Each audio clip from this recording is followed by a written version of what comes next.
સંજેલી તાલુકામાં વાસિયા મુકામે કોંગ્રેસ પાર્ટી દ્વારા સંગઠન સર્જન અભિયાન કરવામાં આવ્યું.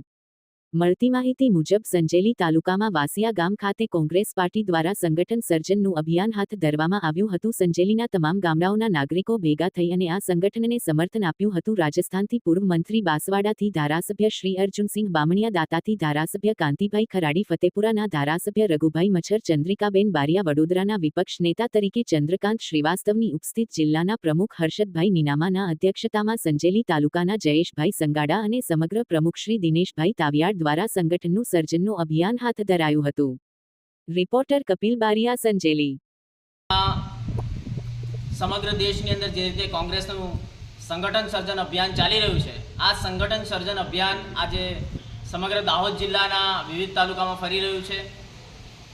એઆઈસીસીના પ્રભારી અને રાજસ્થાન બાંસવાડાના ધારાસભ્ય અને પૂર્વ મંત્રી એવા અર્જુનસિંહ બામણિયાજી, વડોદરાના ઓપોઝિશન લીડર ચંદ્રકાંત ભથ્થુજી, સાથે સાથે દાંતાના ધારાસભ્ય કાંતિભાઈ ખરાડી આજે સંજેલી તાલુકાના મુકામે આવ્યા હતા અને લગભગ 200 થી 250 જેટલા કાર્યકર્તાઓ સાથે તેમણે મુલાકાત કરી છે અને એમના પ્રતિભાવ લીધા છે કે ભવિષ્યમાં સંગઠન નિર્માણ માટે કેવી રીતના આયોજન કરવા.